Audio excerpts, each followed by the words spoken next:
Everyone worships something. Most people just don't know it. And so most people hear the word worship and you start to think of going to church or Bibles or temples or gods or goddesses or something of that sort. That's not what I'm talking about. Whatever might pop up when you hear that word is not what I'm talking about. That's only like one tiny slice of the pie. The truth is that worship isn't just about religion. Sure, it can be if you want it to be.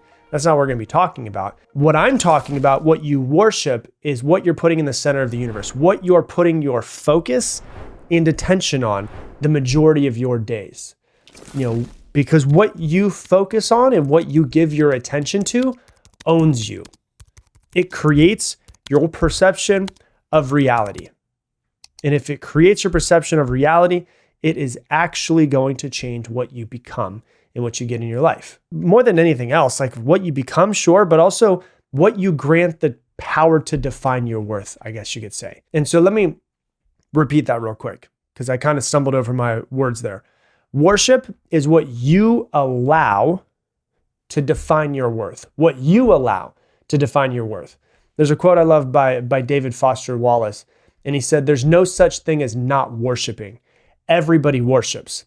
The only choice we get is what to worship." And here's the thing to finally realize. You didn't choose, you don't get to choose whether or not you're going to worship something. You only get to choose what you're going to worship. And so you don't consciously choose most cases until hopefully after this podcast episode, you're going to shift and you're going to consciously choose. Because if you didn't consciously choose what matters to you and what you decide to worship, guess what? The world will choose it for you. And that's already happened to 99% of people listening to this. When I'm talking about the things that we worship, I'm going to tell you I fit in almost every single one of them in my past in some sort of way. So what does the world want you to worship? Go through a few of them real quick. Money, things. You'll never feel like you have enough if you worship money, if you're constantly focused on getting money or that's your end goal. That hunger that you have for it, it won't go away. It's only going to get louder. And when you make money, guess what you're going to need more of? Money. So that's one thing that people worship. Another thing that people worship, their body and looks. And the mirror will become your judge, your jury, your executioner if that's the case. You need to look better. You'll constantly judge yourself. So that's another thing that people worship. Another thing that I found, intellect, your knowledge. You will always feel like a fraud or like you're not smart enough and you need to learn more and become more worthy, and because you'll never get to the end of learning because it just goes on forever. Other things that people worship, power. If you worship power, then you'll feel weak at certain moments. You'll feel afraid, unsafe. You need to control everything in your life or other people to soothe your fear. You'll always feel like you need more power in some sort of way. And so these things are these soul-sucking worship habits. They don't devour you all at once. They just kind of slowly eat away at you quietly. So I want to dive deeper into these and give you some examples of what I see that people tend to worship in their lives, especially unconsciously. And let's see if maybe from this you can start to go, oh, I'm noticing myself here. So the first one, I said it a minute ago, but money. Why? Because money feels like safety. And for a lot of people who didn't have a safe childhood, they want to create safety in their adulthood. And a lot of people equate money with safety. Like when I'm speaking this, I'm speaking from 100% experience from me growing up as a child to me being an adult until I finally woke up to this. Because money feels like safety. It feels like freedom. It feels like power all rolled into one. So if you worship safety, if you worship freedom, if you worship power, any of those, there's a good chance you might have money at the center of your universe. Whether you think you do or not, you might unconsciously have it there. You also might consciously have it there as well. Many people do. So we think, and I see this all the time with people. We think once I have enough money, I'll finally relax. Doesn't work that way. But what's enough, for instance? Because the bar always moves. You have to understand this. You don't worship the money, like the actual physical paper that's in front of you. You worship what you think it will solve in your life. If you worship it for too long, you won't really understand how to get out of the pattern of the worship. I was reading a Reddit post a couple weeks ago, and it was in the subreddit Rich, where people who are quote unquote rich go in and they talk about different things, what they like, what they don't like, what they struggle with, all of this. And there's this one person I was reading, And you're going to be like, oh my God, who for this guy. But I'm just going to tell you what he said. He said something along the lines of like he was worth $55 million and he was worried about retiring and he couldn't figure out how to turn it off because what happened was his greatest strength became his greatest weakness. So he made a whole bunch of money. That was the strength of his, but it's also his weakness. He doesn't know how to turn it off. And so people think that they'll stop when they hit a number. This guy had $55 million in net worth and couldn't figure out how to stop because his worry drove him to be a certain way. So yeah, maybe money's the thing that you worship. Maybe worrying is the thing that you worship. If you go to money, like one of my favorite quotes that around money is Bob Marley, and he says, money is just numbers and numbers never end. If it takes money to be happy, your search for happiness will never end. So you will never really get there if that's the thing that you want. So maybe you should start figuring out something else that you want to worship outside of that. So that's one thing that I see that's very, very common, especially in our Western world. And so is this next one, number 2, which is achievement and success. Once again, I've been in this bucket. Why? Because we're taught that from very early age that gold stars and stickers create your worthiness. It's ingrained into us in school. Get a gold star turns into get good grades. Get good grades turns into make sure you graduate with good grades. Graduate turns into make sure you make 6 figures. Make 6 figures turns into buy a nice car. Turns into buy a nice house. Turns into get more likes on social media, whatever it is. You might develop this inward hustle like your life depends on it. I've done that before when I was in my early 20s, working 110 hours a week for 3 years straight at my first business. You might hustle like your life depends on it because part of your identity actually does depend on it. And part of your self-worth comes from your achievement and success. And maybe that came from childhood, or maybe it came from the fact that you felt like your only time you ever got love from your father was when you achieved something in sports or in school or whatever it might be. And it's ingrained into you. That's not what you want to worship because you'll never be happy. You'll never get to the end of achievement. You never get to the end of success. The same way you'll never get to the end of money because money's never end. Money never ends, right? So that's another thing that I see. Another thing that's very common is body or self-image, the way that you look, the way that your body looks, the way that your face looks, the way that you dress, the way that you present yourself to other people. Why? Because being attractive in our culture, but also in your own mind, might mean validation for yourself. So you don't feel necessarily worthy. So when you get validation for other people, it makes you feel more worthy. Sure, some people are working out for health, but most people are not working out for health. It might be a piece of it, but the majority of that is approval. So some sort of approval that they want from it, or some sort of attention that they want from it, or control, or to feel like you're worthy because you feel like you're unworthy. And so, I used to work out when I was younger just because I hated the way that I looked, and I was real skinny and lanky, and I wanted to get bigger. So it's like I kind of worshiped that for a little while. And when your reflection in the mirror doesn't match your ideal, it'll wreck your day. And so that's a form of worshiping in some sort of way. So you go to the gym more, or you diet again, or you put on more makeup and you say, oh, but I like putting on makeup. There's nothing wrong with putting on makeup. I don't want you to think that. But you might be putting on makeup because there's a deep-seated unworthiness the way that you look without makeup. Think about that for a second. So, because maybe what you look like defines your own self-worth. And the world, it's really cruel because everybody ages. And that beauty will eventually turn into wrinkles. And if you worship the way that you look in the mirror, you're going to have a really tough time as you start to get older. And then you want to fix and you want to cut and go under the knife and get surgery and get stuff pulled back or stuff removed. I don't know what people do nowadays. Stuff shot into your face. And so all to show that you can't worship something like that. So the universe has created this moment where it's like your beauty that you worship will eventually disappear to show you that there's something else that you should worship. Another thing that people worship is intellect, being smart or being right. I don't know about you guys, but I'm starting to be like, oh my God, I can see so many of these buckets that I fit into in the course of my life. Why? Because knowledge gives this false sense of control. It feels like safety. It feels like it makes you smarter than somebody else. It gives you some sort of power maybe. And so maybe you obsess over knowing more or being known as the expert or winning every single argument. You might be worshiping your intellect in some sort of way. But if you do, it might come with this constant imposter syndrome and this fear of being exposed and not being smart enough. Why? Because you'll never know everything. There's always going to be someone else that's smarter than you. There will.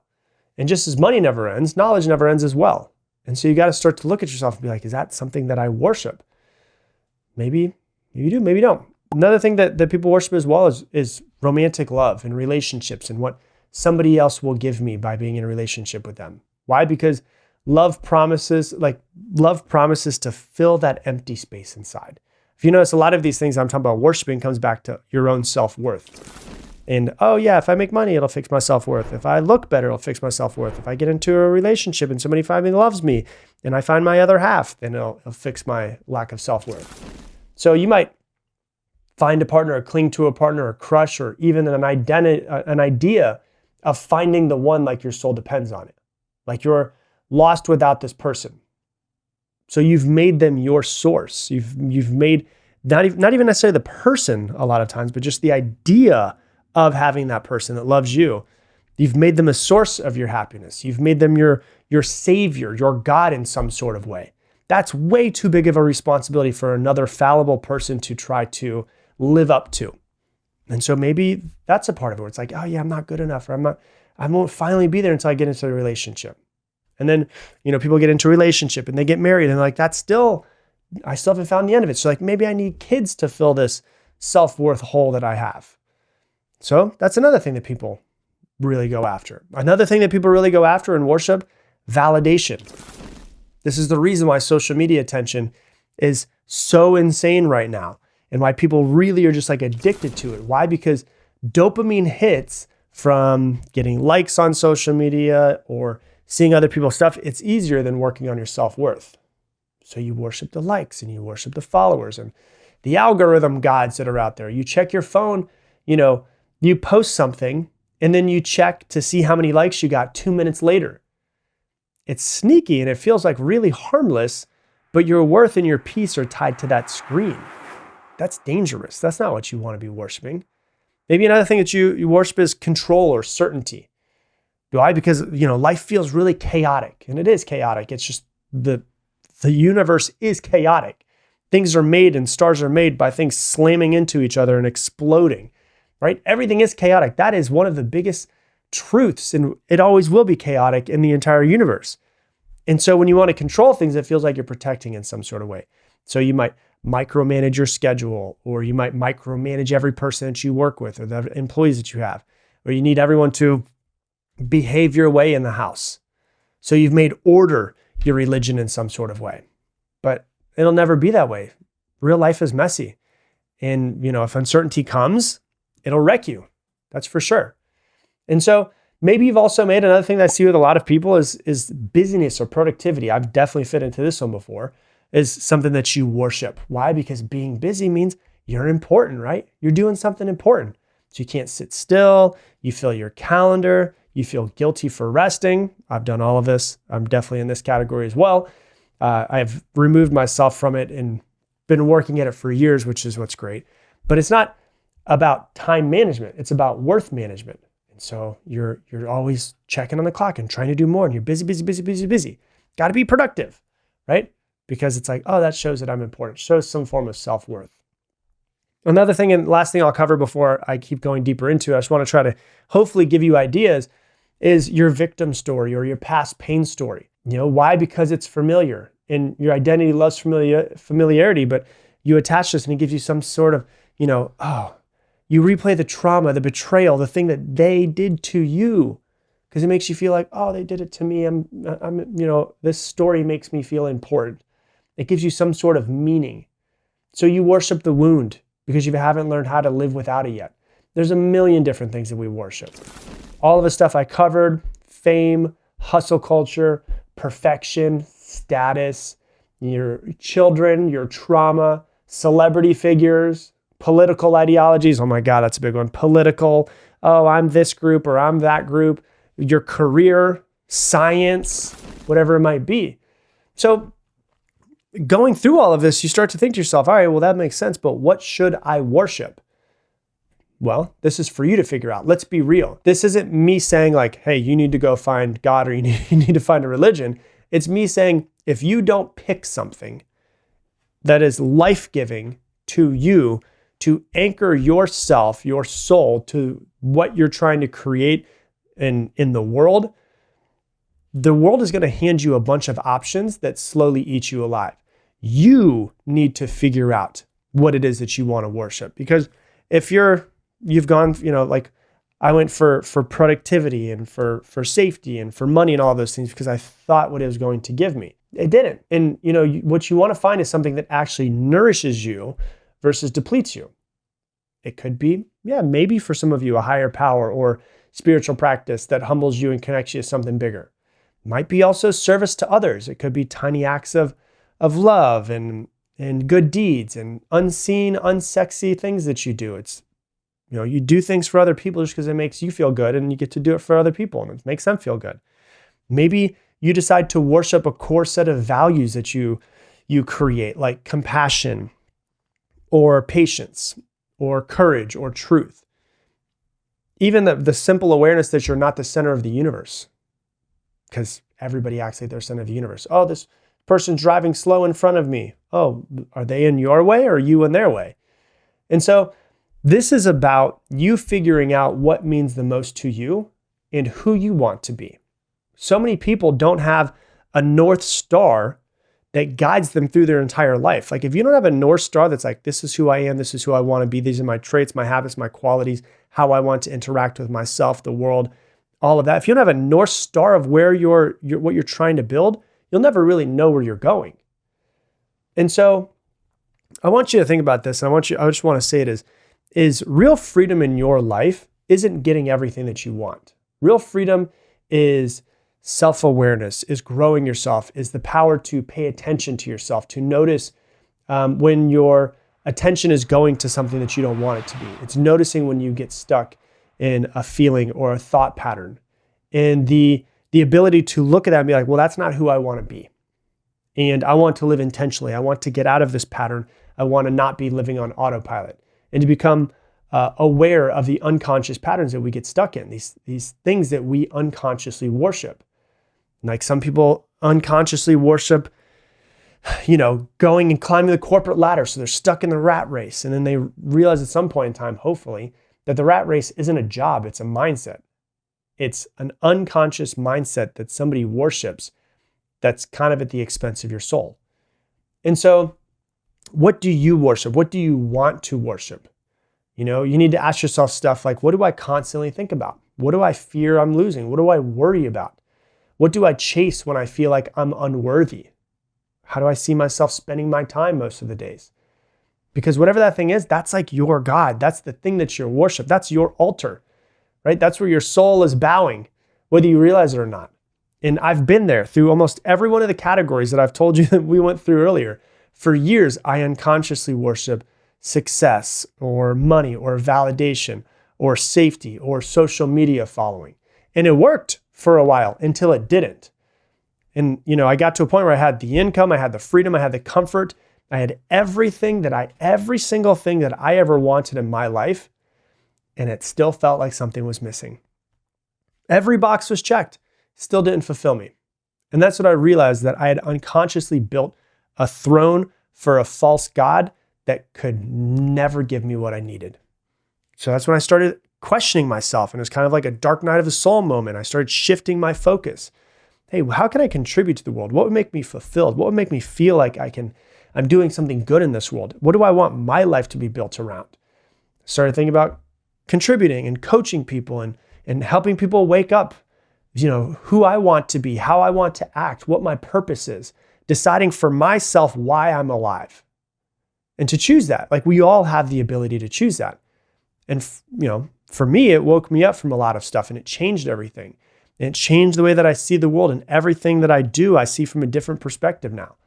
And so I really want you to think about this, like you're worshiping something. And maybe through this episode, you've been like, oh my God, I noticed that I'm worshiping this, this, and this. Maybe you're listening and you're like, I'm not really sure. Okay, well, sit around and think about it. What's the majority of your focus in your day go to? Because we'll become whatever it is that we worship. We'll become like that thing. And so the question isn't like, what do I worship? The question really should be, what is what I worship worthy of my time, attention, and my soul, because that's really what we become. And so what I want you to think about is, where does that focus, where does that time, where does that attention go to? Is it money? Is it success? Is it worries? Is it fears that pop up in your life? Because those things are owning you. And so what's really best thing to do is to take a step back out of your head and to create that North Star of who you want to be, how you want to act, what your characteristics, traits, where your life is going, and have that be the thing that you start to create your life around.